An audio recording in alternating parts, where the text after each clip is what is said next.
I've had awkward interactions that end up in me with an orgasm. Is that sweet love? I think it depends on what music's playing. Yeah.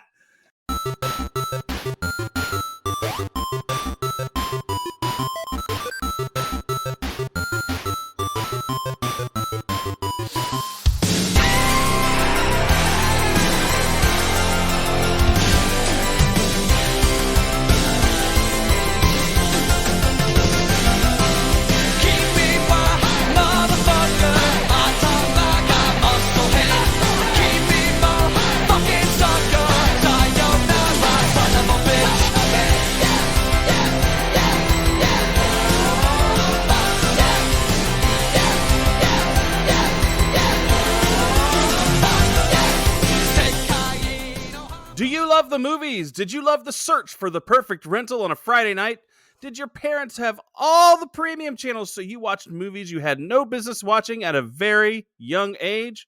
I know we did. I'm pretty sure he did anyways. Welcome to Mike and Anthony's Soda Pop Culture Club. Me, Mike, along with my co-host, Anthony. Nah, this ain't Raymond.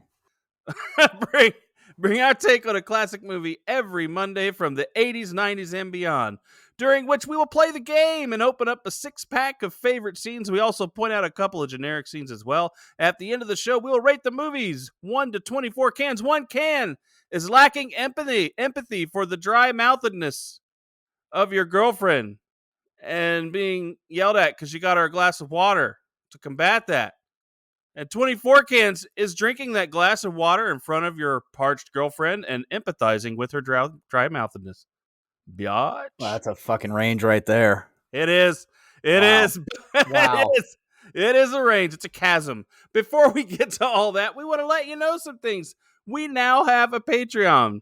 And for as little as $5 a month, we will deliver you bonus episodes and special content just for our patrons. So if you choose any of the higher tiers, we also shout out as one of our soda jerks. You know, basically you're a producer and we love you for all that and other cool benefits. So if you like what you hear and you want to make sure we can keep the lights on and keep delivering this hard-hitting, mediocre content to you, please, we ask you, join up. Plus, it will be the only way to have access to episodes prior to the last 12 episodes that have come out. So anything beyond that, we are making those exclusively available to our Patreon subscribers.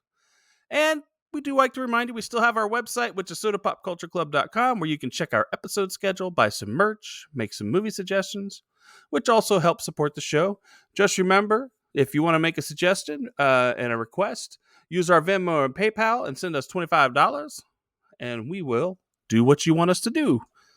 You know, because we're cool like that. Yeah. A couple more things. We need $25 to make you holla. Yeah. And Anthony this is a solo mission. He has said before he will do porn. So that's a solo mission. You're only going to get him. I said that? You did once. And you're only going to get him, and it's probably going to be 10 minutes of him fapping. Did I say I would do it or watch it? You said you would review a porn movie once. Oh, review it. You said do porn. And I'm like, what the fuck are you talking about? Dude, okay. You have to choose your words carefully. You said I would do porn. That's opening Pandora's dirty box. Anthony will do porn for $25. That's going to be more than $25 if you want to get in on that action. Okay, a couple more things. Don't forget to share the show with your friends. Check out our Instagram at Mike and Anthony, where we post thirst traps of Anthony. Actually, we post clever memes that go along with our movies, but hey, we can pretend. Finally, we need you to go to Apple Podcasts and hit us up for a 5-star or any star review, really, and a comment. It would be super awesome, and it helps the show grow on that particular platform, I presume, because it's weird. Anthony, do your thing. My thing? Yeah, well, it's had a new context now, doesn't it? Yeah. What thing do you want me to do? That thing I do? That thing you do, yes. The G-rated or PG or whatever it is, movies. The movie we're doing. What are we doing? Well, are you going to play the fucking trailer? Well, fuck yeah, okay. I'll play the fucking trailer first, dipshit. Jesus, sympathize with my fucking dry-mouthedness. Oh, it is hard work being this good. Oh, it hurts. Oh, it hurts. Oh, baby, give it up, turn it loose. It's not about black. I don't mean to brag, but I'm the greatest. That's because you never saw me. It's not about white. Honey, give I'm home. How much money did you make today? I miss you too. I'm sorry, honey. It's about green. I want to find out how good you are, chump. Come on! I'm your white shadow! I have a business proposal for you, as if you don't mind hustling. What kind of hustle? $500, baby, and you can pick my teammate. Give him the chump.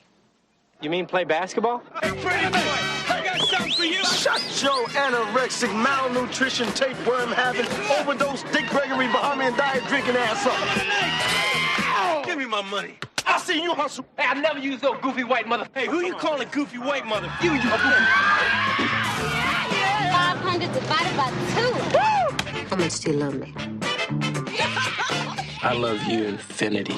Oh, Billy, you're so stupid. You should have said I love you infinity plus infinity. We shoot you, Billy, but first we want the money. There are rules to hustling. There's an ethics involved. Yeah, that you wouldn't know a damn thing about. Will you explain to this Gladys Knight and the pimps? It's pips. The pips. Winning and losing is all one big organic globule. I hate it when you talk like that. You got that big Z in your fro, man. What are you, the Black Zorro? What are you doing? I'm doing two things. What? I'm making them mad. Most guys don't play good when they're mad. Look, you know you're embarrassing me. That's what you're doing. Yeah, well, that's the other thing I'm doing. I only have 4 words for you. White men can't jump.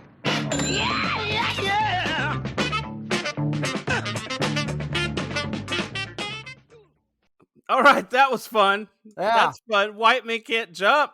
Yeah, infinity plus infinity. You're so stupid, Billy. You so stupid, Billy. God, Oh my gosh. what a pain in the ass girlfriend.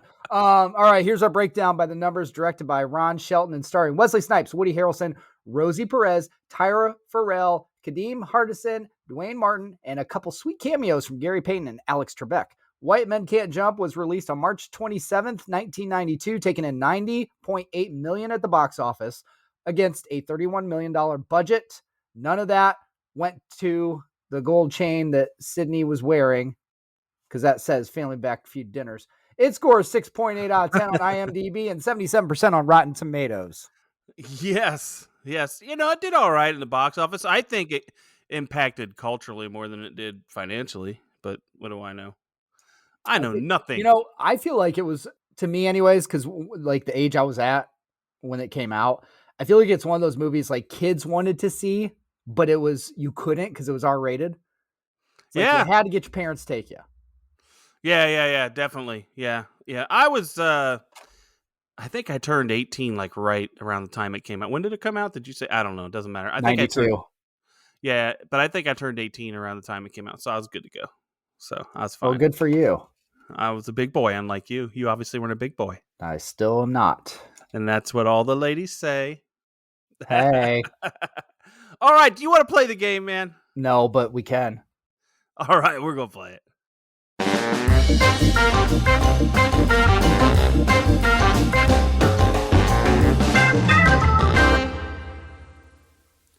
All right, we're going to play the game. And the game is this. It's Anthony's favorite thing to do. And it's where I have 3 movie reviews. 2 of them are real. 1 of them is fake. He has to spot the fake one. And that's it. And you 2 can play along at home. You can play along with them. If you spot the fake, you're better than I am. And if you email me and tell me how worthless I am, Anthony would appreciate that. I would. Please do that. Please do. Please do that. So, Anthony, are you ready for me to read these to you? I sure am. All right. James Fargo, Palomino Express. It seems white men have... Oh, pardon me. I can't read well. It seems white men have all manner of shortcomings, writing scripts included. Stephen Garrett, Time Out. A double whammy slam dunker of a movie. Lee Pash, Harold's Son. Slam dunkingly satisfying sports comedy about 2 basketball hustlers teaming it up for an alley-oop of a payday. So that is your reviews. I really don't know, and I don't care, but I'm going to guess the second one.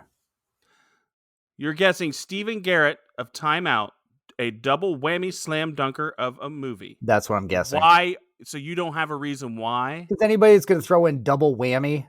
I No whammies, no whammies, no whammies. Okay, so do you want to know whether you're right or wrong? I'm probably wrong, but I don't care. But go ahead and tell me. You are right. You're wrong. You're right and wrong at the same time. You were right that you're wrong. I was wrong. So that I was wrong. Okay. Where would you go next if we were going next? I wouldn't. I would just stop talking. I wouldn't go anywhere else because I don't care. No, which other review? Come on, dumbass. Fuck, I don't know. I wasn't even paying attention. Really? Yeah, the first one. You see how much he cares, people. The first one? The first one is the fake one. But All here's right. the reason you should know that is James Fargo was the director of Every Which Way But Loose. You know, as soon as you said that, I thought, but then I was like, that name sounded familiar, but I'm like, I feel like he would have picked that as a real one to throw me off. And I think he directed a movie called Palomino Express as well. Pineapple Express? Palomino, which is why I made the paper Palomino Express. I gave you every advantage I could with the fake name. That's all right. Isn't that nice of me? No. Oh, okay. Okay, not nice. So we're going to get into this, but before we do, I want to go over a couple of facts for this movie. I want to go into, casting facts. So part of the audition involved shooting hoops at a basketball court at a Culver City casting office. And this is pertaining to Keanu Reeves, by the way. Reeves just didn't cut it, and Woody Harrelson acknowledged that Reeves' lack of talent in the sport helped change his career. So Woody got in there because of that. He said, I probably would have just been Woody Boyd, but for the fact that Keanu Reeves didn't play great basketball, Harrison told the Daily Express. Charlie Sheen was offered the part after Reeves failed audition, but passed on it. And Duchovny said he auditioned, David Duchovny. Yep. And really wanted the role, but he did not get it. I could not see him in it. David Duchovny? Yeah. It would definitely change. I think I could see a movie with him, but it wouldn't be this. It wouldn't be like it is. Yeah. Wouldn't be as funny because he is funny, but it's more like a straight. He's more like a straight than a, like Woody Harrelson. And Keanu Reeves is just not as many sports movies as he's not good at sports. We've learned he's not good at sports, and he would be a surfer dude in this, and he would play stupid well, but I don't think he could be the other part, which is the good, right? Like while Billy Hoyle's really good at something, and he has that swagger because of that. It's just crazy. Yeah, like Keanu, like he seems like he's athletic. You would like look at him, you would think, okay, you could do some. Like he's apparently really bad. He can't throw a football. He can't fucking play basketball. No. Now, before we get to the next thing, before we start, there's another fact here. Practices before filming were held at Rancho Cienega, I think that is park, from 9 a.m. to noon, 5 days a week for 4 weeks. Consultants Rob Ryder said they worked with Snipes' limitations and fooled a lot of people. So Wesley Snipes, and this is about him basically. We have talked about him in Major League. Yeah. He is not what they call he's an athletic build and he's athletic that way, but he is not a sports player, not coordinated that way. So they really fooled a lot of people with this movie in how he played. So he looked good in this movie, but I'm surprised they got shots of him making shots. Okay. They must have had to take a lot of takes. That's all I'm going to say. Must have. All right. Are you ready for this? I am so fucking ready. Let's go. Fucking ready. Yeah. Billy Hoyle is a former college basketball player who makes his living by hustling street ballers who assume he cannot play well because he is white. Sidney Dean is a talented but cocky player who is beaten twice by Billy, once in a half-court team game and later in a one-on-one shootout for money. Oh, yeah. And I'm going to hit it right away because I saw your notes. So here you go. All right. My generic, and only because it's always bugged me in this movie, and I still never got it. They're doing the best of 5 top of the key for how much? $61. $62. And because they're going to go to Sizzler. Yes, got it. Yeah, we going Sizzler. We going Sizzler. Which I want to say this real quick about the Sizzler thing. I was watching a cruise vlog and someone was in a Caribbean port somewhere, and they went by and a Sizzler sign was there. Oh, nice. And I was like, and I'm about to do this fucking podcast. I was like, oh, Sizzler. I thought they were all shut down. No, apparently not. That's like Ponderosa. There's still one here and there. Yeah, racks. Yeah. So yeah, my generic, it's just always bugged me. They're doing the best of 5. So at the end, they both made 4 straight.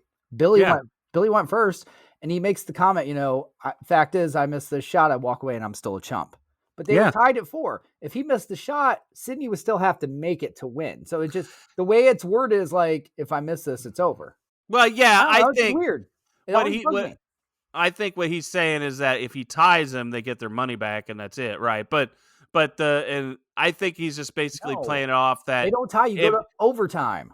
There's no You get such a thing shootout. as a failure. Because he's saying that Sydney's a failure either way. He wins, he should have. He loses to a chump twice. I don't think so. That's just anyway. So it's just like the score. It's like you miss it, you still might have a chance because Sydney's got to make a shot. That's all. Bugs me. Now All before about the you details. talk about details before you get to all that. You want to know something that I don't think our younger audience, if we have one, or younger people know in general, is the 20th Century Fox when it comes on the screen and they played the music in that like hip hop style and they played around with it. Do you remember back in the 80s when they played around with that? Like I know on the Smokey and the Bandit, or was it Cannonball Run, where they had the cars drive around the 20th century thing? Like they would do fun things with that. That's stuff you don't get anymore, where a movie company will, play around with their logo and do different things. It's just now Universal comes up and then boom, we're in the movie. We don't even get any play around anymore. Yeah, it's like MTV. All the stuff they did with their logo. Yeah, they did that. And well, they leaned into it so hard. Remember when they did that? The logo shifted and changed. Yeah, throughout that whole little song. Yep. I wonder if they're the ones that kind of started that, actually.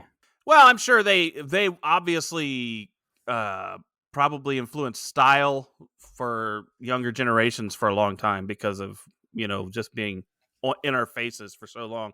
Now they're just a footnote. Now they're 16 and pregnant all day long. I know. I love it. Every year you see the memes. MTV's like birthday. It's like MTV came out, 35 years ago today. Thanks for 14 years of music. Music TV. Thanks for 14 years of music television. Until about 93. Well, through 2000, and once they got rid of Carson Daly on TRL, it seemed like that's when they changed. Once they got rid of Randy of the Redwoods, it was downhill after that. Once Headbangers Ball was no longer. Yes. Once we got rid of that shit. But in this movie, what I do love, and you and I talked about this in Big, is there are places that we've been to that sometimes, we get to go to that were in movies. And I've been on Venice Beach, I've been down there. I walked up and down. What? Were you at that court?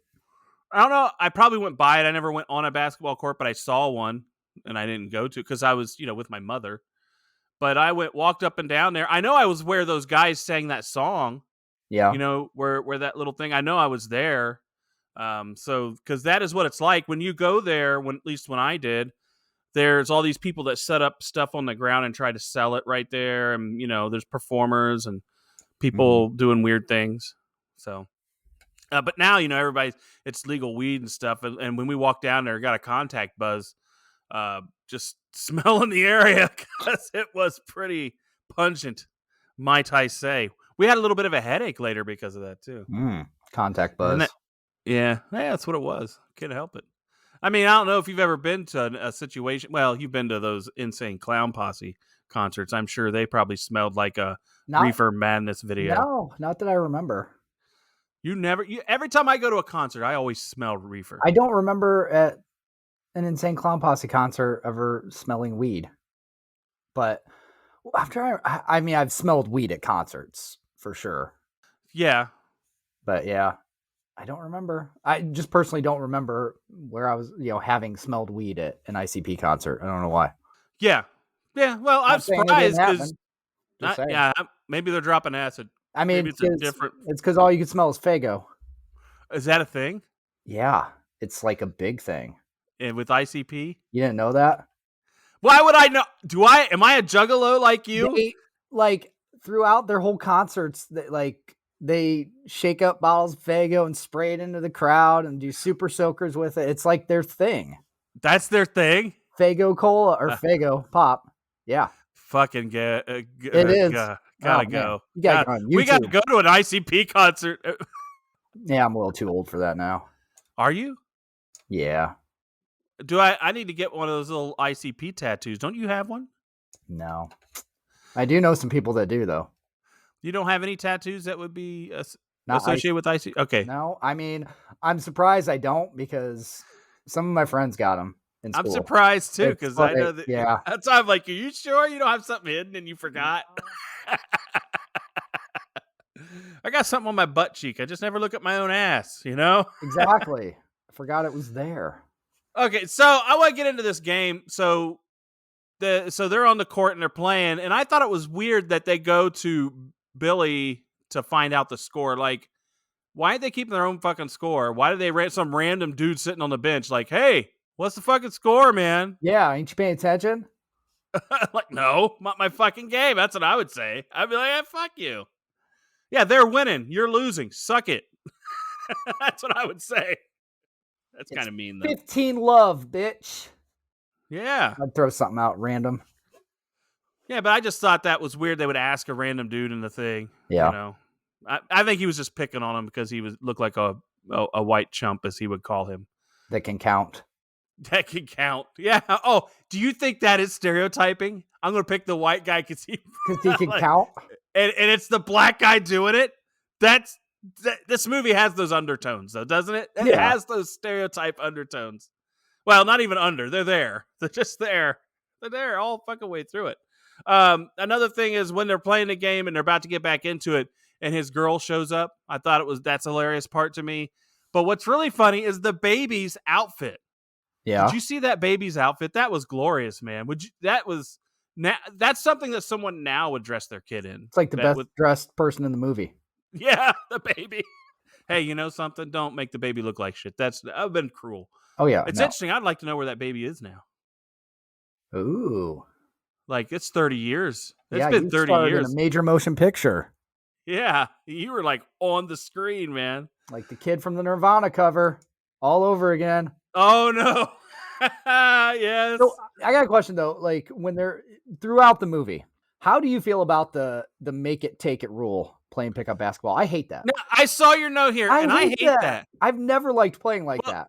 Here's the reason doesn't make sense is if you're a really good basketball player, you have skills on both sides of the ball. So if it's make it, take it, you're only ever showing your offensive side. So you don't have. So that tells me that you may not be a good defender. It's like not even real basketball to me. You've got to make me miss so that you can have the opportunity to play your offense again. That's the game. That's why I don't understand.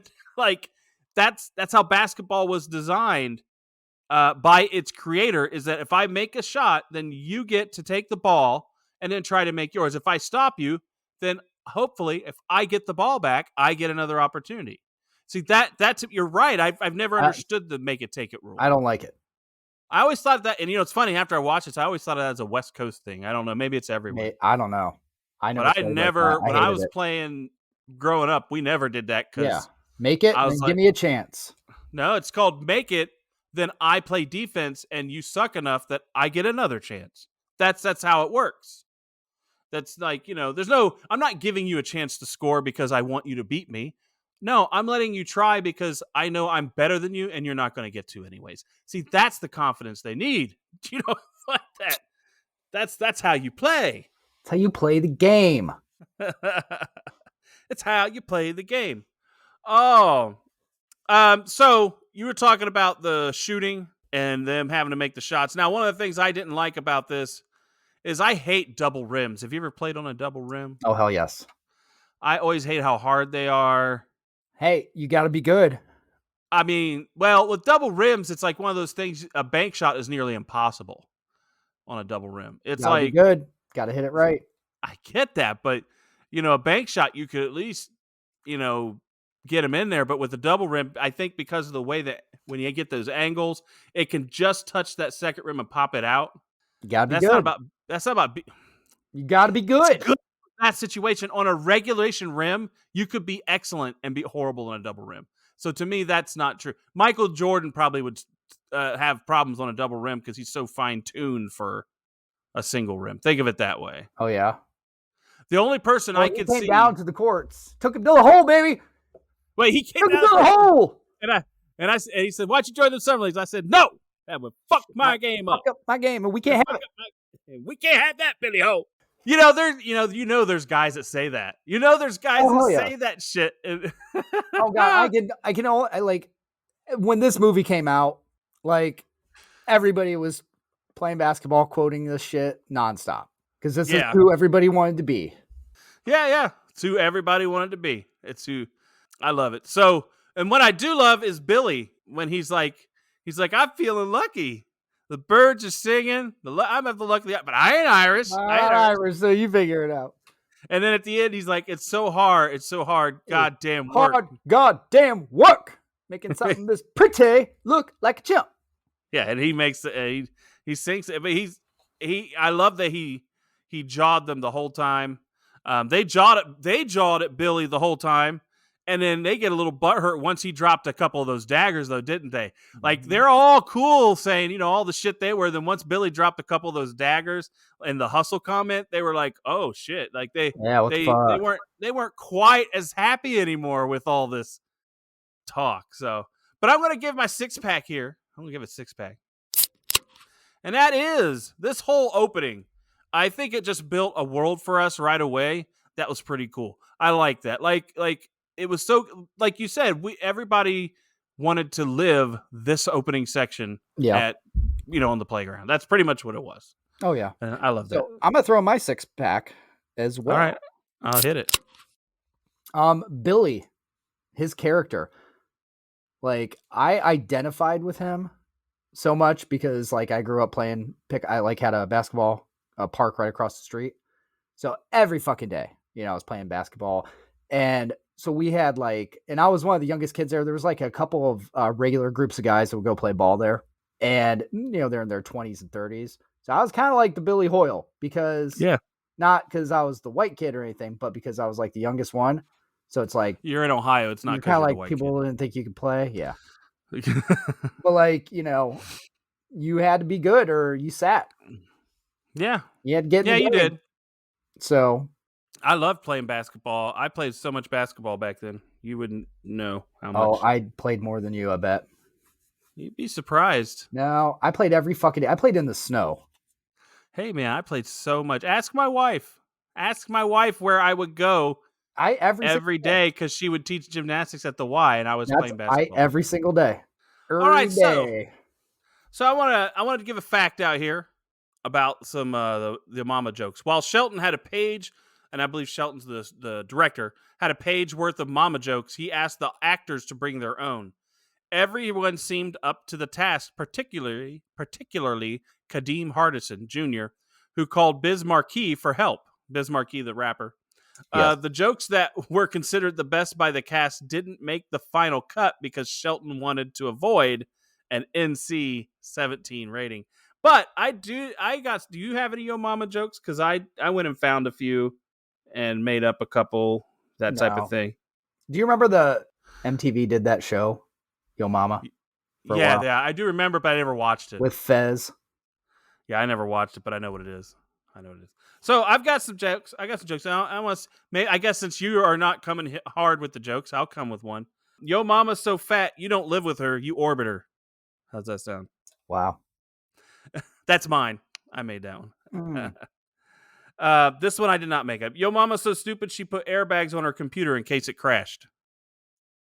Okay. Yo mama's so ugly. What's that? You're doing my canned laughter. Okay, you can use it after this one. Your mama's so ugly, Facebook banned your mama's face.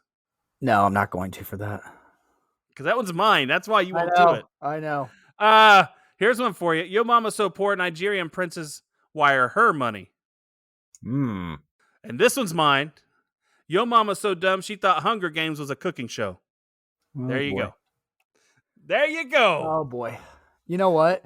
That should have been the game we played for this. You should have given me like 6 mama jokes. I had to pick out which ones are yours. Which You ones know, are that not. should have been the game. It should have. I think mine were good enough. Mine were good enough. I thought I hit hard. All right, are you ready for this? Move on, buddy. Billy and his Puerto Rican live-in girlfriend, Gloria Clemente, are on the run from mobsters because of a gambling debt. An avid reader and knowledgeable, Gloria's goal in life is to become a contestant on the television game show Jeopardy and make a fortune because it is her destiny to magnificently triumph on that show. That's how she put it, I think. Sydney proposes a business partnership with Billy, and they hustle other players by deliberately setting them up to pick Billy as Sydney's teammate. At first, their system is very successful, but when they unexpectedly lose a game, it turns out that Sydney had double-crossed Billy by deliberately playing badly to avenge his earlier loss to him, making Billy lose $1,700 to a group of Sydney's friends. Billy needs to stop trusting people, man. So, yeah, we'll get to that. But this is where we meet Gloria, and I was not a fan of her, still not, because the first thing she does when he gets home is ask for money, and then when she thinks the Stuckies are at the door, she would bail on Billy, and she didn't even mince words with that. She says, "I'm not dying for you." Well, she's like, I'm fucking out of here. Hey, to be fair, we don't know like how she is at that point, her state of mind. She's been drinking vodka since breakfast, apparently. And she hasn't had her garden burger yet that he brought her. So she's got an empty stomach. Hummus. Drinking the vodka, studying for Jeopardy. So I want to know, this is one thing kind of bugs me about this movie. What was like the point of her drinking? Because like it was something, obviously it was like an issue. Billy's like, let's deal with this. She's trying, hey, come on.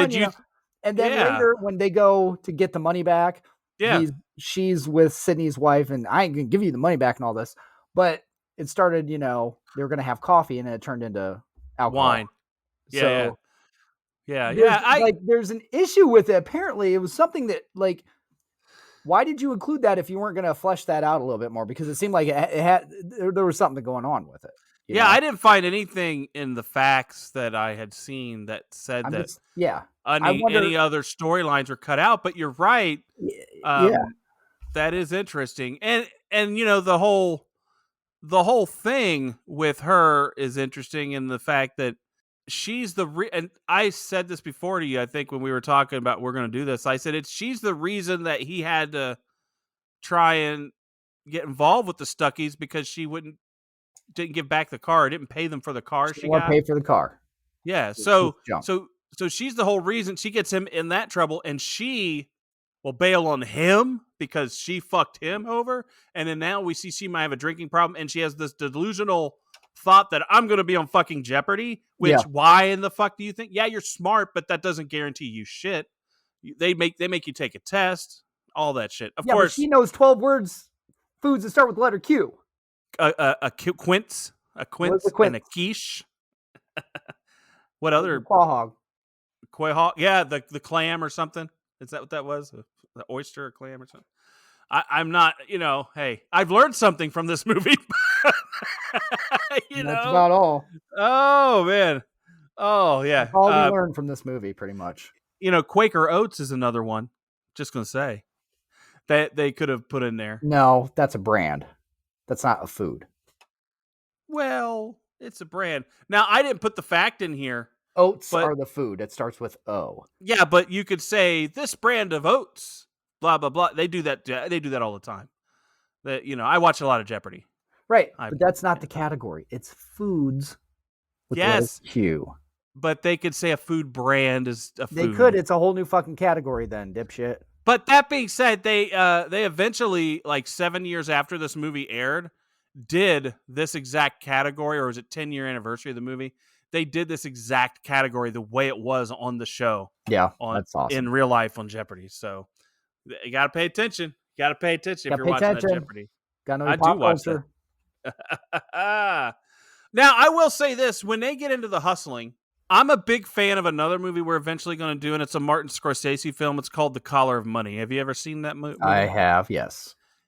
Don't you feel that it's not exactly the same, but the game they play is exactly the same as what Paul Newman suggests Tom Cruise does by playing the flake, like playing the stupid guy who doesn't seem to know what he's doing. They're basically copying The Collar of Money with their hustle, in my opinion. Because they also do the Two Brothers and a Stranger. I mean, that's hustling in the first place, making somebody think you're not good at it for whatever reason. Yeah, I think this movie lifted this from that a little bit, and it's kind of it takes away a little from its side. But the only difference is in this one, when they do the Two Brothers and a Stranger grift, they should have won the $1,700. Which, why? Here's my thing: why is it Billy's money they lost all $1,700? Wouldn't it have been half and half? You would think. That's what I don't understand. I don't know. I don't get that. I don't get that at all. But so maybe it was half and half, and we just don't know. That's just the total that they played for. Because that means $850 is what they bet, right? Yeah. So that means $425 a piece. So that means Gloria got her $425 back, I presume. I don't know. Which at that point that you should be fine. But if you're saying you want half of $1,700, which is the total, you're asking for more than what you put in. That's not right. Although he kind of threw it, so that's bad. That is bad, though. You don't do that. There is honor amongst thieves when you're working together. Yeah. In that particular setting, that is a thing. So, just want to say that. Now, I do want to talk about the athletic wear in this movie. What do you think of that? Have we come a long way?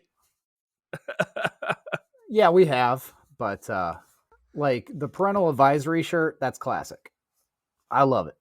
That is a good shirt. That's classic. You could wear that at all times. Oh, yeah. Be in style. Yeah. But I meant like the athletic, like, now you see people with compression tops and compression shorts and Under Armour, and Sydney had compression shorts on. They were nylon. They weren't what we have now. They weren't what we have now for like compression. They would hold moisture. They wouldn't wick it as well. I just know that we just didn't have. There wasn't a lot of wicking.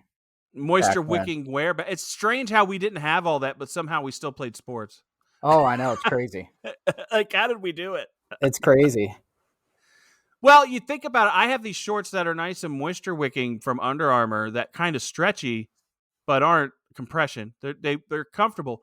But back then, the athletic shorts you could buy were like Umbros, and like they're more closer to the nylon style of like hard nylon, though, not the stuff that not like nylon stocking style like what's his name was wearing, but yeah, the nylon, and they're really hard. You can't rip them. Like that was more an athletic short as what we had, unless it was cotton, which is awful. Cotton's the worst, and we wore that shit. It's amazing we survived that whole period. Oh man, technology is great. So, I did talk about this earlier. When Billy gets home after he won some money, the first time him and Sydney go out and they win a few bucks, I do like when he gets home with Gloria, they had to have some he got some money sex. That's what I was thinking. Because when they get home, she's like, does he like want to screw? Or I forget what the words they used at that moment. Wait, you're talking about the first time? Before the first time. Well, they didn't, because Sydney showed up. Because he had to go take a shower because he stunk and he was going to put his mouth where that money was. No. I'm talking about the second time. Okay. Put money where your mouth is. Yeah, I didn't even talk about that. Stay right there. Yeah. So yeah. But no, after they go out and do the first hustle with the guy who tried to rob the store around the corner. No, this ain't Raymond. That's so bad. I mean, how often did that happen, do you think, though? In real life, like someone went and robbed someone they know with a mask on, and they're like, I know who you are, man. Come on, don't do that. I mean, it had to happen. The truth is always stranger than fiction, man. The truth is always weirder. I mean, matter of fact, it's probably so strange that a guy probably went in there and said, I'm not wanting to rob you. I just need some money. Yeah. And probably knows the guy. Says, can you give me some? And it technically got robbed, but... He got robbed. He sold him his gun. Yeah, but now, now you're robbing me. Loan me some money, man. Loan me some money. That's a lot of money for a gun, isn't it? Did you I think have that? no idea. Even now, I mean, how much do you think you can go out and buy a pistol for? That's what I'm saying. I think for $200 you can find one. I don't know. At a pawn shop, maybe, yeah. Or even at one of these dumb gun fairs where you don't have to sign any I think paperwork. it's at least a couple $100. Yeah, but but in 1992 he got that for that gun. So that's pretty good. That's what I'm saying. Now, I do want to talk about the next morning after that game. I alluded to it in my opening about the dry mouthedness. Yes.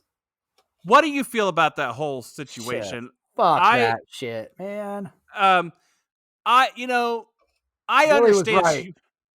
He empathized. I always say you can empathize with somebody and get them a glass of water because you empathized with You know what? I'm just get your own fucking water next time. Don't be pissy with me because I got you a glass of water because you said you were fucking thirsty. Jesus, I'm not a mind reader.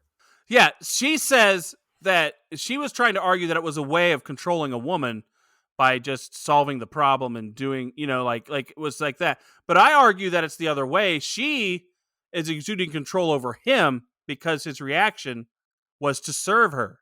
You see what I'm saying? Like his first reaction wasn't, oh, that sucks. And then have to have her say, hey, could you go get me a glass of water? Because that would be a I don't care reaction. It's just the dumbest fucking conversation ever. She wants absolute control. She had absolute control over him at that moment. And because of that, she's totally, the term gaslighting, I think, would go into this because she knows he's doing what's right, but still tells him he's doing what's wrong. That is the definition of gaslighting. And we were seeing it as early as then. We just didn't have a term for it. Yeah. Oh, man. You're going all Gloria on me again. Who? Me? Oh, no, him. Yeah, him. In general. I was like, me? I'm going Gloria? In general. Prior to we're going to get to the big hustle because you and I have some thoughts on it. Yes. But before we get there, he goes and visits that house with his wife. Don't you think was he a little sexist by telling her, I don't want you getting a job? Like, that's such a backwards thinking now. Now, I guess 30 years later, we think, fucking A, we both have to work. Yeah, it's like, I mean, he already had 32 jobs. Yeah. He had a lot of jobs going on. But I just wondered, that they show us that scene to set up that he needs money so that they can get out of their neighborhood and get into a nice neighborhood. Yeah. We get that. And I understand the desperation to need that situation. So that way we buy into him a little bit. But here's the thing. When Sydney does hustle Billy, I've never understood when they were playing the game that they were playing prior to him coming off that subway or train and the whole charade they were doing up to that point. Because Billy wasn't there. Because he wasn't there and they all were in on the hustle. Did they keep that? They kept that ruse for us, the audience, watching the movie. But it's not practical. It's not what you would do. You'd be like, okay, he's coming. He's coming now. Just remember this. Like, I would make sure everybody knew their role. Yeah, but you weren't supposed to know that yet as the audience, so I get why they did it. But also, and I used to think the same thing. But the way I think it does work in the movie is because it was just those couple guys in on the hustle. It wasn't everybody else there. Yeah. Because every time they're playing pickup games, like, you got a crowd of people. So I think it's a couple things. I think it's one, they kept it going for everyone else around them because they didn't want it to look suspicious because it was just them in on the hustle. Okay. And so I think that actually makes it work because you don't want somebody saying something or whatever or know what's going on. But then also they're in on it, so maybe they're hustling other people too. Outside. Oh, you mean side? So you're talking about side bets it's with just people like their small little clique doing the hustling. So okay. So I think it does work. I'll give you that as a plausible explanation that if they're hustling the crowd as well by betting on themselves or against themselves, you know what I mean? Like if they're doing those little side bets, that makes sense. But you gotta hustle all of them to make it believable too. Yeah. I guess. But here's the thing. I find it hard to believe that Billy wouldn't have seen this hustle because it sounds like he's been everywhere. Like he's been from Brooklyn to the South because he was from Louisiana. He's been everywhere, and you're telling me you can't see when somebody's throwing a game because he is so good he has to know, or he's just that dumb. He is that dumb. Look at the woman he's dating, and he's putting up with that shit. He is that dumb. Yeah. But I'm going to say this. What Sydney did was not a hustle. That's a con. A con is something you plan and you set out and you execute. A hustle is getting unsuspect prey by showing off your skills. We already knew he had great skills, so he dumped his skills and conned Billy out of money by making him think he was going to win. That's what he did. He didn't hustle Billy. A hustler beats you. A con man takes your money when you don't know it. And that's what his goal was. He wanted to think he lost his money, and it was never going to come back on him. He's just, Gloria saw through it. You can't, that's how that works. No, she didn't, because she said he got hustled, not conned. So she said hustled. Yeah, no difference. But apparently. it's a con. It's a con. A con is different than a hustle. A hustle is, it's like a guy sandbags and then beats you. That's what would have happened in this scenario. Like if Sydney would have sandbagged and then beat him for money later on, just like he did, that's hustling. Conning is making some guy your teammate, having the other team in on it, and then losing. That's a con. You're not hustled. That's a rigged match. That's not a hustle. A hustle is not a rigged match. Typically, you have to still perform. You still have to do the thing that you're really good at. Usually, I lost interest in your whole point here. Just so you know. Well, you're an asshole. Over and lost his money. End of story. But Billy trusted Sydney way too quickly. And I don't know why. Because, like you said, Billy's been around. Why is he trusting somebody that fast anyway? I agree. Should have kept his guard up. Pun intended. I agree. But you already had Billy already was like thinking, Sydney makes comment about Gloria. It's like, I'll kick your fucking ass and all this shit. But you still trusted him. Like, he trusted him as a ball player. Right. Because he thought he had integrity, I think. But he obviously did not. So he probably comes from a thing that if two people are working together on a hustle, you're not going to con the other guy out of his money. I think that he thought of the honor amongst thieves probably is what he was thinking. Yeah. And they're not really thieves if you beat people. If you may look like you can't play, but if you legitimately play well enough and beat people, you are, you did beat them. It wasn't like, that's why hustling is a little different than conning. That's why I was trying to say. I know you hate that. I don't hate it. It's just, who cares? Got screwed over. It's screwing somebody over one way or another. All right. I'm going to move on. Are you ready to move on? I am so fucking ready to move on. Let's do so.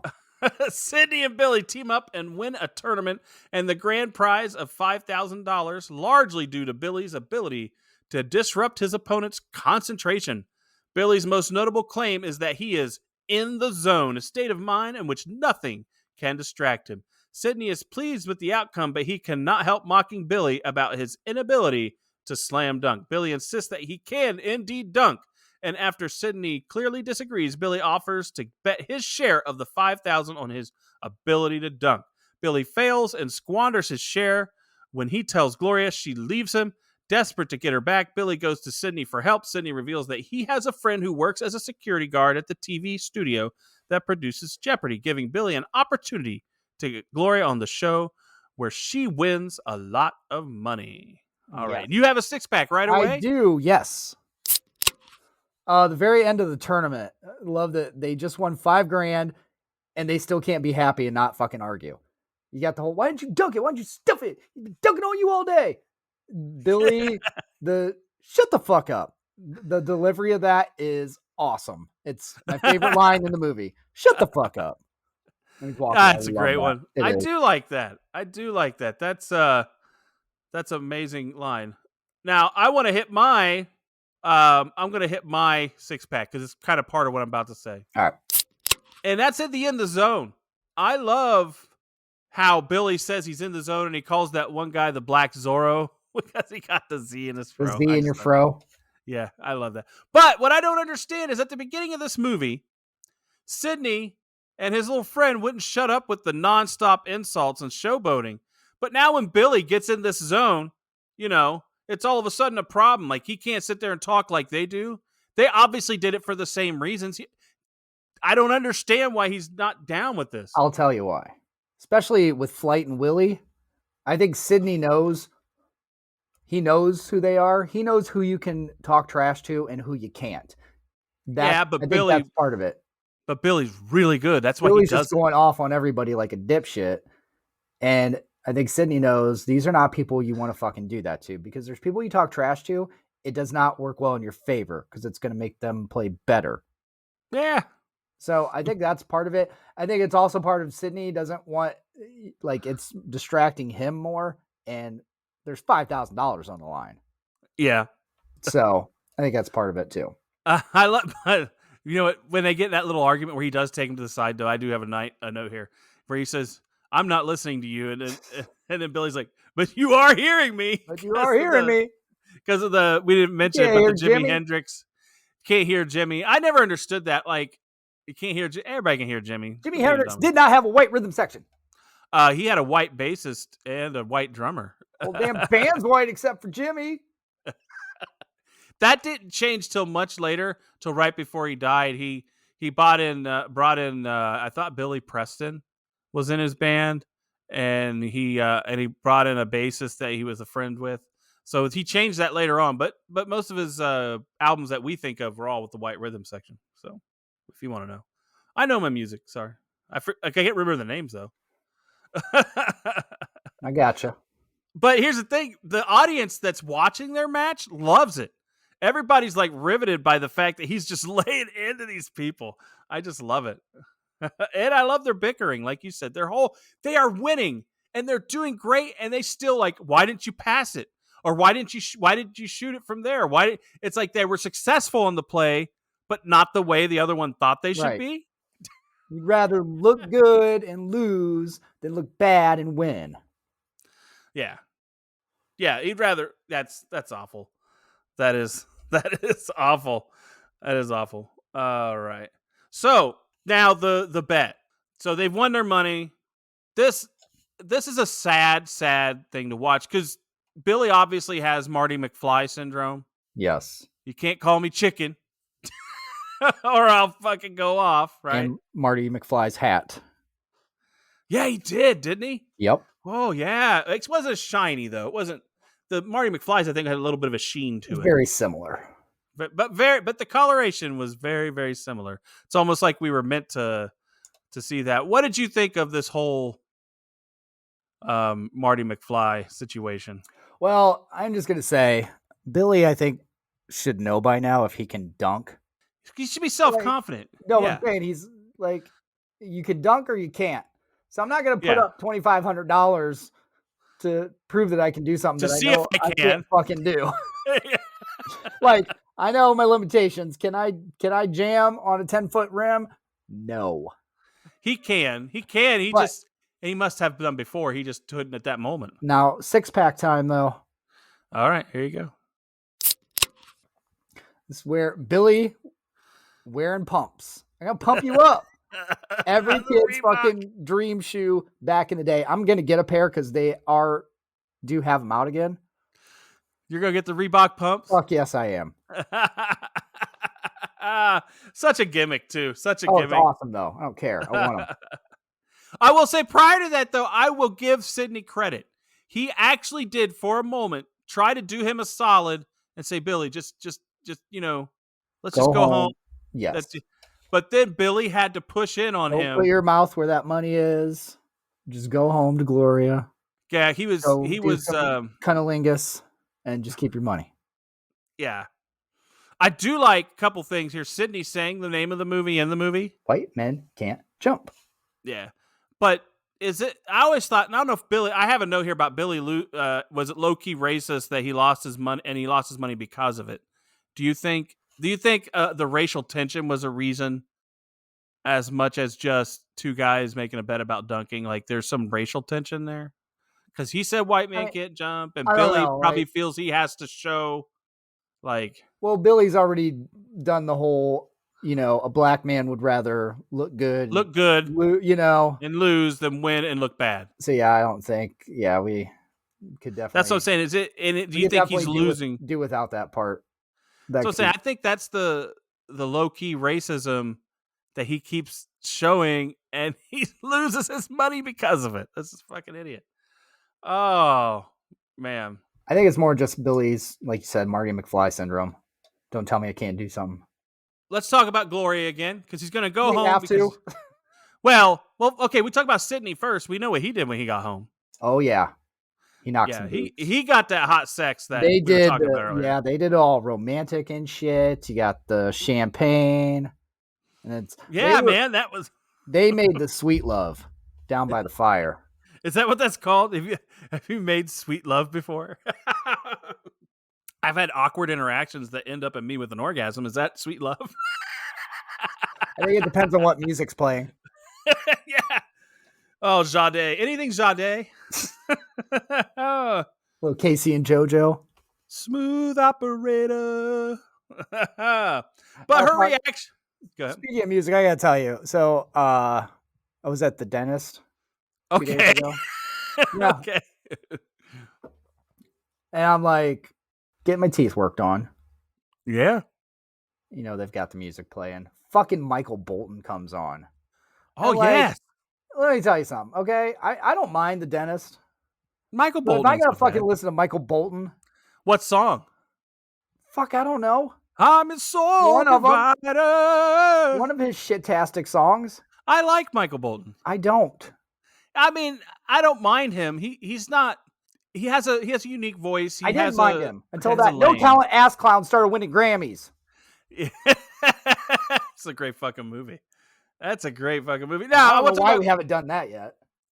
I'm just not ready. Put it Not on the ready. list. Yeah, it's on. Well, someone. Hey, how about someone request it and we'll do it. I just did. Not you. You don't mean shit. Oh yeah.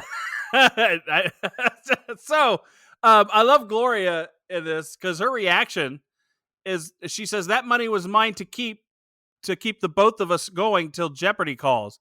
And I'm like, that's such a selfish and myopic point of view. Like that's such a shitty. Why isn't it for Billy? Like at all? I know. So we already had the thing you talked about earlier. Sydney, didn't want his wife to get a job, and he's got 37 of them. What the fuck's Gloria doing? She's sitting home day drinking and reading the dictionary. Yeah, that's what I'm thinking, like, man. What the fuck are you even you bitching about him going out making money or losing money? What the fuck? Like you can operate a fucking 900 number from the hotel during the day. You could go do many things. Do phone sex. You could be one of those day laborers that Sydney uses next to that taco restaurant. You could be anything. But you don't have to be at home drinking and reading about foods that start with Q. You could do that when you get home. You fucking do phone sex during the day. Oh, my mouth is dry. Oh, you gotta get it wet. My mouth is dry. Oh, don't get me a glass of water, you filthy animal. Don't get me a glass of water. Oh, shit. Oh, man. Oh, yeah. So, but what happens, obviously, is she leaves, and then he gets caught by the Stuckies right after she bolts. And we kind of get the story about how he, throwing the games and stuff. I understand. Billy's a proud man. He likes to win. So he just couldn't do it forever. Marty McFly syndrome again. Yeah, he just can't do it. Man, I gotta tell you, you're legit gangsters if you're walking around with Polaroids of all your victims. Well, we learned later that... Look at the I know. That's awesome, though. Look at the Polaroids. Yeah. Look what happens. Where was I? Quite a racket they got going on there. Yeah, they did. They have quite a racket. I've never... I don't know. That I guess that would work.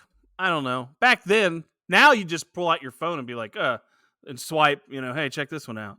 Check this one Yeah, look what I did. See that? That's real. Yeah. Now, we do, and I was just talking about the day laborers. So, and I'm guessing those are the ones he uses to do his construction without permits, because Sydney has that side hustle where he has that guy picking out the tile. Yeah. Shit. It's like, and he's all professional and shit. Oh, yeah. Oh, permits? We don't have to worry about that. I don't want to, fucking A. Yeah, just keep us on the DL. But he does help Billy because he does have a tiny little spot in his soul that likes Billy. Because he why? Game respects game. That's game why. Respects game all day or day. Yeah. Yeah. So what'd you think about the Jeopardy thing with Robert, the guy who's the security guard. Security guard. I think he took his job seriously. He didn't make it easy. Yeah, he sure didn't. But I wish that I wish we'd have seen the shot a little better as to whether he did it, because the ball goes off screen. Yeah, but I thought I heard somewhere that it was a one take, which is sweet if it was. It's unverified though, so, and I don't believe it. I think it probably he's not going for Ghana. What did he say? What was the other country? It wasn't Ghana. Yeah, You're going for Senegal or something. I don't know. I forget now. Shit. So she gets on Jeopardy. So they get her on Jeopardy, and they called her a former disco queen. What the fuck? So how long has she been without a fucking job? Yeah, like it's 1992. Disco ain't been around since like maybe we'll give her 80 to 81. Yeah, that's 12 years. The whole Gloria, just the whole fucking what's your backstory? What's the last 15 years of your life been like? It's a big void. We have no fucking clue except that you drink for breakfast. You drink for breakfast and you are a disco queen? What the your fucking whole thing, you win on Jeopardy, then what are you gonna do? What's the plan after this? Because it's not like it's life-changing money. Her plan is to win on Jeopardy and have Billy go get a job and start dressing for job interviews. So what the fuck is her plan after this? I'm like, you are a fucking puppet master. Because, Jesus. So, I do want to say right now, since we're talking about Jeopardy, a little moment of silence for our gay man Alex Trebek, the late, great Alex Trebek. No, I'm not going to go moment of silence, but just want to acknowledge him. Say, I still watch it. I still watch it without him. It's a good show. I had his autograph, and I lost it. You did? My mom met him. Oh. Yeah. Yeah. What was it on? A Post-it. Oh, well, nothing cool. It said, to Anthony, all the best, Alex Trebek. Oh, man. I know. I wish you didn't lose that. She did meet him, and I had his autograph, but I was a kid, so you lose shit. Yeah, it's a little personal, though. Kind of want them without the personal, because you want to sell it. You got to take out the salutations and shit. My mom, she'd got me a couple different autographs over the years. Like, one time she was traveling, and she got me Scott Brooks, who was a basketball player. I know who he is. The point guard for the Cleveland Cavaliers. So, he was a good player. I think it was. So she saw a couple guys at a hotel, and she was like, "Do you play baseball?" They're like, "No." She's like, "I'm sorry. What do you play?" They're like, "Basketball." So that's funny. Have your autograph. That's hilarious. Yeah, that's hilarious. What do you play? Because it's true. They're athletes. I used to work at a electronics store in north of Columbus, Ohio, and in the late 90s. And so there would be athletes that went pro, like in baseball or football or basketball, that would come, that probably Ohio State people mostly, but there were some others too. So I met Mo Vaughn. I don't know if you remember him. Oh, yeah. I met Mo Vaughn. I met Big Daddy Dan Wilkinson. You remember him? Of course I do. Joey Galloway. Do you know who that is? For the Bengals, Joey Galloway. Yes, I fucking know Joey Galloway too. Do you remember a guy who threw a no-hitter in the World Series named Kent Merker? I don't know. Kent Merker, yes. I met Brad Faxon and his wife. Those are golfers because of the Memorial Tournament. Mm-hmm. So I've met, and there's probably others I'm forgetting. Yeah. But there's a lot, but you never ask for their autographs because they're not there for that. I met not Stephon Marbury. That's a baller. He was on an elevator. It was at the Sheridan in Jersey. He was on an elevator right after they lost with his mom. Shook his hand. You could tell he was just fucking down. He was not in a good mood. Say, hey, dude, come play me one-on-one. It'll make you feel a lot better. Yeah, there you go. But I want to get back to this. But those are the people. I saw a lot of famous athletes, is what I'm trying to say. Mm-hmm. Now, Gloria on the show, here's a fact for her. Gloria mispronouncing Vesuvius was not in the script. Trebek rolled with it and asked the Jeopardy judges as if an actual contestant said Mount Suvius. Shelton denied Perez's wish to shoot the scene again. He kept that cut. Yeah. So there you go. Good stuff. Was not So. dubious. And they accepted it. So there you go. Are you ready? You're up next. All right. So Billy gets into the dressing room and sings Gloria a song he has made by himself to win her back because he will sympathize with her dry-mouthedness next time. As Billy and Gloria discuss their future, Sydney is desperate for Billy's help. His apartment was robbed and his winnings were stolen because apparently they didn't know where to hide it good. Gloria is expecting Billy to get a steady job and settle down, but Sydney informs him that the two hoop legends of the LA street ball scene, the King and the Duck, playing at the courts downtown. Billy enthusiastically agrees to play, offering to gamble his share of Gloria's take. Gloria warns that if Billy gambles with her money, they are through, regardless of the outcome. Billy sides with Sydney, feeling he must honor the obligation he owes Sydney for getting Gloria on Jeopardy. They play a final game against King and the Duck. In a very tight game, Sydney and Billy prevail. The winning point coming when Sydney lobs an alley-oop pass to Billy, who dunks it. Now, question here. Should Billy get refunded from their previous bet because he proved he could dunk? It's a good point. Even though I would say the bet was he got 3 tries. I get that. So, But he should feel, well, he can't get his money. You want to know why? it's gone. He had it stolen. All of it was stolen. So fuck him. No one got any money. Think of it that way. So if you look at it, say, Sydney could go back to Gloria and say, hey, he was just holding our money for us. Unfortunately, it all got stolen. Oh. Now, I will say Sydney, we know when he comes to her, he does, even though he needs him, he does give him good advice to listen to her. If he's interested in staying with her. Yeah. Now here, that's not good advice though. Listen to the woman. Don't listen to that. Don't listen to that woman. Yeah, that's the thing. You need to listen and understand and try to be an accommodating partner. But that one is not, she doesn't give much. But she takes a lot when it comes to, she wants to take all of your time and all of your energy and not give you anything back for it. That's what I think. Just the water mind games can't do it. I will say Gloria giving him money was a bad. She's in bed with him. They've had this nice night. And the first thing she does is give him a couple $1,000. And I want to know how she already got it in cash and put it in a cookie jar, but yeah, or whatever. I don't know how she got her Jeopardy winnings that fast and put it in a jar, but that's so fucking weird. Why would she put it in a bank? I don't know. Because the Stookies can't get it out of a bank. It's like, you think they have bank accounts? They should. But giving him money, wouldn't you think that's a bad idea? You've seen what he's done the last few times. You know what's going to happen. And matter of fact, you even promoted the culture of him going out and gambling to win you money till you got on Jeopardy. Now all of a sudden he can't go bet anymore because you're on fucking Jeopardy? I don't know, man. It's a vicious cycle. And what kind of job is Billy going to do if she gets her way? What kind of fucking work is this guy going to do? He probably doesn't have his degree from college. He may. He might. We don't know, but what could it be? We know he's not the brightest bulb. He probably has a communications degree like every other idiot. Hey, that's better than the one I have. There you go.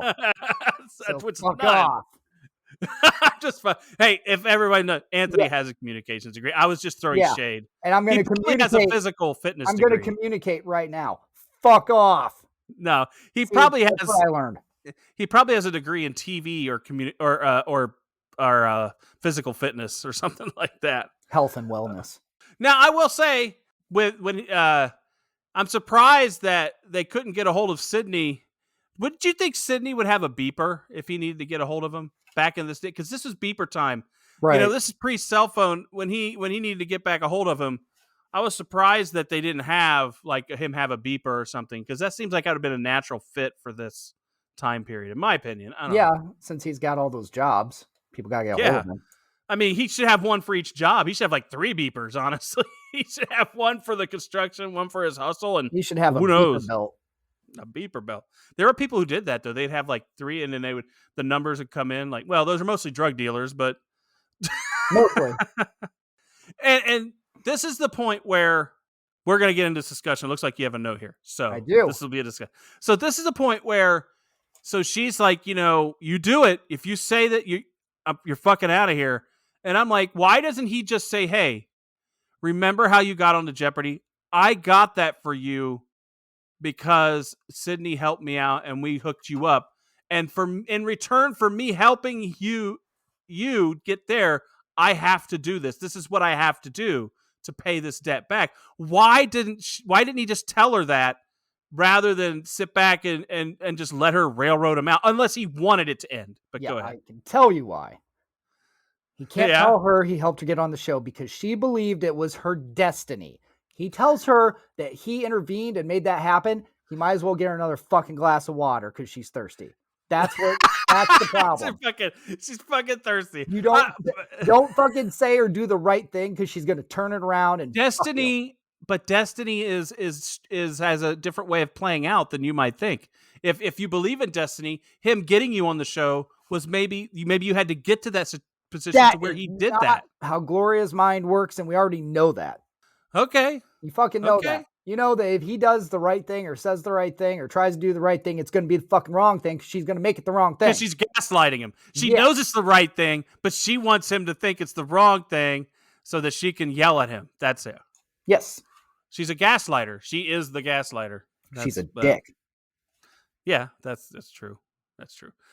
So we get to so finally we get to the King and the Duck game, and I just want to hit my 6-pack here because it's the whole King and Duck game. It's a great, well-filmed basketball game. It's enjoyable to watch.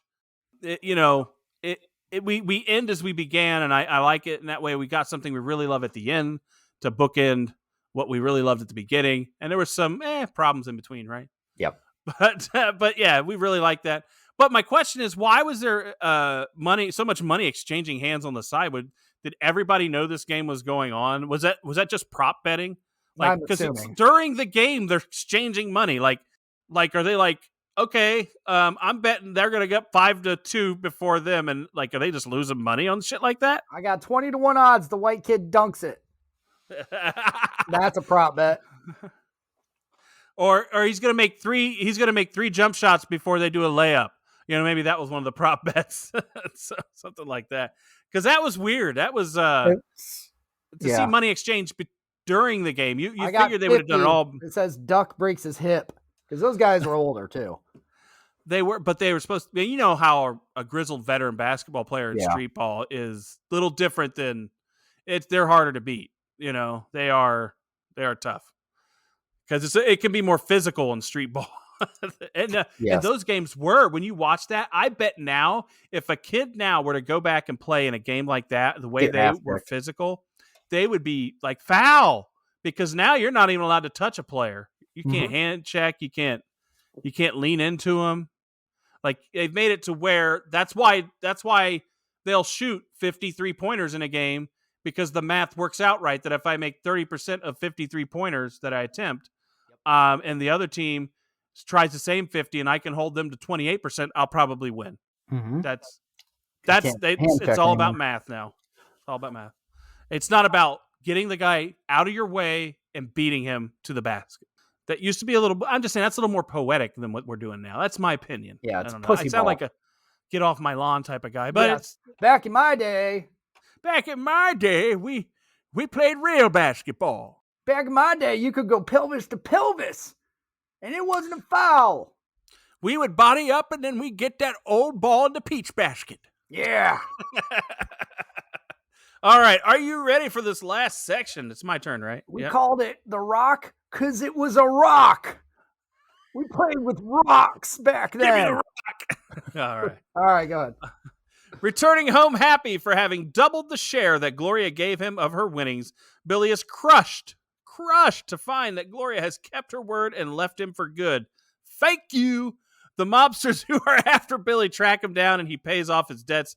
Billy then asks Sydney to set him up with a real job, and Sydney remarks that Billy and Gloria may be better off without each other. The film ends as Billy and Sydney launch into yet another argument and return to the court where they first met to play one-on-one game, this time as friends. So I have a question here right off the bat. Mm-hmm. And that is, did she leave him the hotel bill as well as the debt with the Stuckies, or do you think she paid before she got out? I'm assuming she paid it. I don't. I think she's You that. think? She was willing to let him die. Remember earlier in the True. movie. That's true. Why would she pay? I Fuck mean, Gloria. Billy had his issues, but she was always selfish throughout this movie, in my opinion. Mm-hmm. So and I'm going to give my generic because of that right now. That's. And my generic of this movie is Rosie Perez as Gloria. I never was a fan of her acting style and voice and demeanor in movies, and because of this, I wasn't sad to see Billy lose her. Yeah. I just couldn't stand it. Maybe, because I don't know if you ever watched what's the one where Christian Slater has the baboon heart, Untamed Heart. Untamed Heart, yeah. Yeah, she's in that one, and she has a grating sound to her in that one too. That's why it's like it was this run of movies that just annoyed me. It Could Happen to You. Yeah, she played the same role. Nicolas Cage wins the lottery, but then she gets screwed over at the end. So that was a happy ending. Yeah. Nicholas, that was a decent movie. That's one we could do someday. We should make it a mission to do every Nicolas Cage movie, actually. Oh, you think so? You know how many there are now? Go with the Wicker Man first. Matchbook Men, is that one? That was a was a good one. Matchstick Men. Matchstick Men. That was a good one. But yeah, I just, was never I wasn't sad to see her go. But I do like how Billy and Sydney become friends. That's kind of nice. Game right? respects game. Would you have, now, here's the thing. Would you have done the photo? We talked about it earlier. Would you have done that photo for the Stookies to help them out? If they're going to leave you alone, yeah. What I would have done was negotiate. I said, sure, I owe you this much, but if you take $500 off the top, I'll do the photo. Otherwise, I'll just give you the money and go. You think so? I would try. At least try. They still got guns. So what? Still try. No. I mean, because these guys obviously respect hustle because they had you hustle. So they would just say, they'd probably just point the gun at you and say, no, you're doing the fucking photo. But my point is, if they say, yeah, sure, at least you got some money back, right? I mean, I'm just saying try. Whatever. You would not do that. You'd be crying and snot coming out of your nose. Just take it and go, okay, you can take my picture. I'll do what you say. Take my picture. All right, so put the fake blood on. Just take my picture. You pussy. You would be. No, you would be. You are. All right. We ready? Yeah. I'm ready. All right. Souvenir time. What prop would you want to own from this film? I know I have one written down here. Yeah. I had Billy's multicolored hat. Right. You changed What I would like to say is I would want the baby. The fucking baby? No, I'm fucking kidding. Okay, I'm fucking kidding. You want the hat? I would say Billy's multicolored hat from this movie. I would like it, and I saw your note here. Yeah, I would lick the rim of it just for you. You're sick. I would not want the hat because it's probably all sweaty and gross from filming, and people would confuse it with Marty McFly's hat. So you'd have to say, which is two classic movies. So fucking go with it. Not the Back to the Future hat. This is the White Men Can't Jump hat.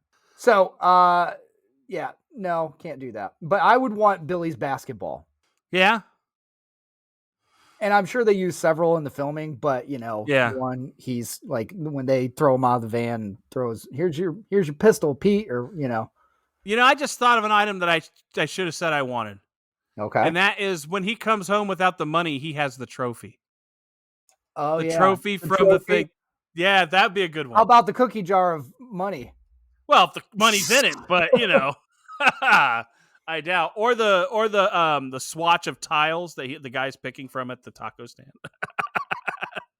That'd be fucking hilarious. Now, if somebody comes to your house and looks at the wall and there's all this thing of tiles and they go, "What is that?" Well, that's movie memorabilia. That's from. That is. That would be awesome. All right, so I would want the basketball. I think my second choice, if I had one, would be the parental advisory shirt. Well, yeah, of course, man. That's good stuff. But you can buy one, so I know. But this one is game worn. It's from the movie. What about Sydney's hat? That weird one that he had. Which one? He had several. No, the one that had the little brim and the red. Yeah, on he the had side. Different ones. Yeah, so with the little flip up thing, he had a couple of those. He wore. Okay. No. All right. Are you ready to rate this bitch up? I think so. All right. Here we go.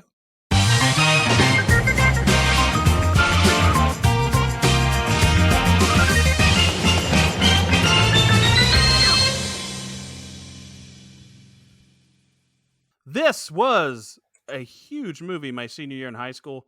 And back then, as I have said, but Anthony doesn't believe me, I played so much pickup basketball. Like I could run for I believe hours. you. You wouldn't know it though, looking at me now. That's why Anthony has this. You didn't. No. I look. believe you. I'm saying you didn't play as much as I did. That's all I'm saying. It's funny. The name of the movie is White Men Can't Jump. And back then, I don't think we looked at it from a race angle, even though it said that. We just accepted the fact that white men couldn't jump. But there is a slight undertone in here with the racism. But I think they get over it. I think that's part of the movie. And that's kind of a good thing. But, we're more sensitive to things like that now. So we look at it and we try to dissect it and be more woke about things, I guess is the best way of saying it. So, I don't know. Maybe they wouldn't call it White Men Can't Jump now if they made the movie. I guess they're making it now. They might make it Gay Man Can't Shoot. That might be the new angle. You think so? I don't know. But if we're trying to look for stereotypes, they would just call it Hustle. Or Hustle? Something. Didn't they make one called Hustle and Flow, though? Hustle and Flow, yes. Yeah, so I think that's already been... Yeah. that name's out there. But I still love it, except for Gloria, which... damn. Gloria really fucks it up. But I watch it when it's on, right? So...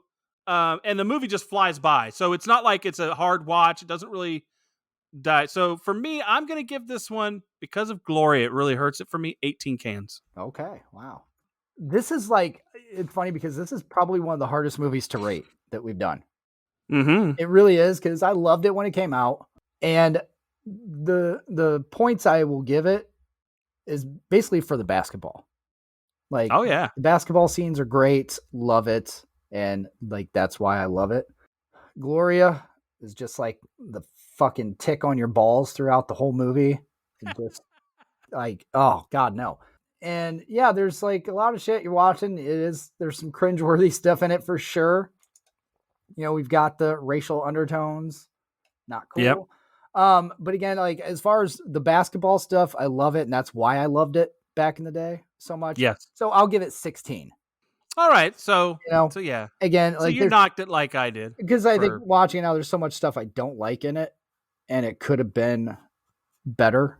But you'll watch it when it's on. If Gloria was played by any fucking buddy else on the planet. If you're recasting Gloria, who back then would have been a better? Are we casting her, I guess, as the same fucking character, or are we gonna make her different? She'd be different, but she would want to be on Jeopardy, but I think she'd be a little less gaslighting to Billy. Or actually, I don't care if she even is gaslighting and has the same selfishness. It's how it comes off with Rosie is a little worse. It makes you not like her, and it makes her not a likable character. You can have someone likable and maybe be a little selfish. That's what I'm saying. Who do you think? Who would you recast her with? I don't know who was big at the time. Gina Davis. Oh, hell. Yeah. The height difference, though, might be a problem. Makes sense. She'd be a baller. She'd take him to the hole. She could have been, yeah. Or, hey, go to the hole. White girl can jump. But no, I don't know. I mean, you're talking at that time, I don't know if Heather Graham was old enough yet. Meg Ryan. She's a little neurotic, though, with that. I don't know. Diane Keaton is a little older. Always felt a little older. It's hard to find someone that we hip and young. Oh, you know what's funny is we talked about it, Untamed Heart, Marissa Tomei. But I think, as fate would have it, I believe she did audition for this role and not get it. Really? See that? Yeah, she would have been good. She would have been perfect for this role. I know I didn't have it in the facts because I didn't want to overload this with a bunch of shit. That's why I didn't have it in there.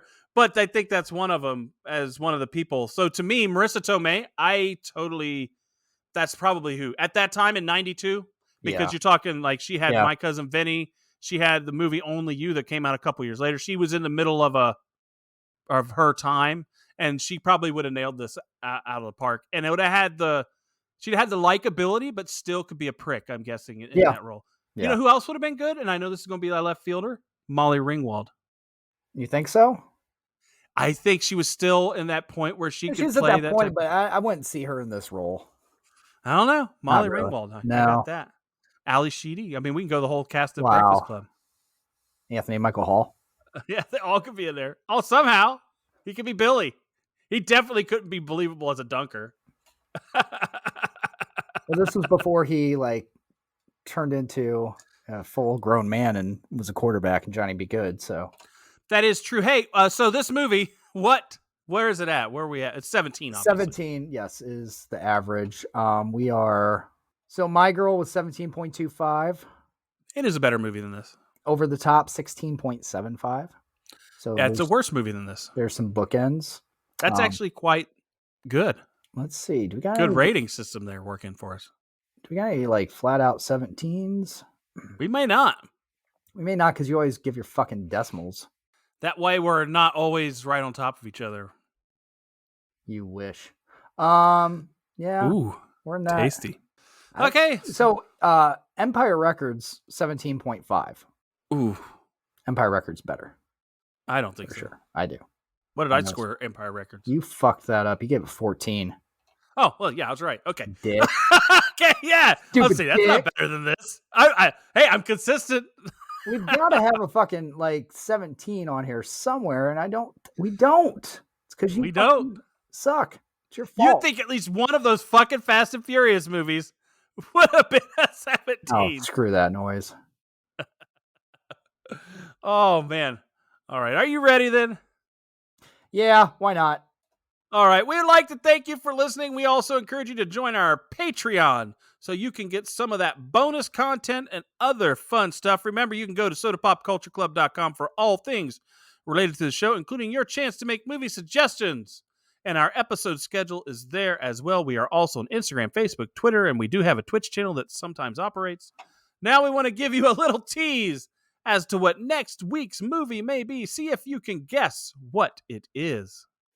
Ouch.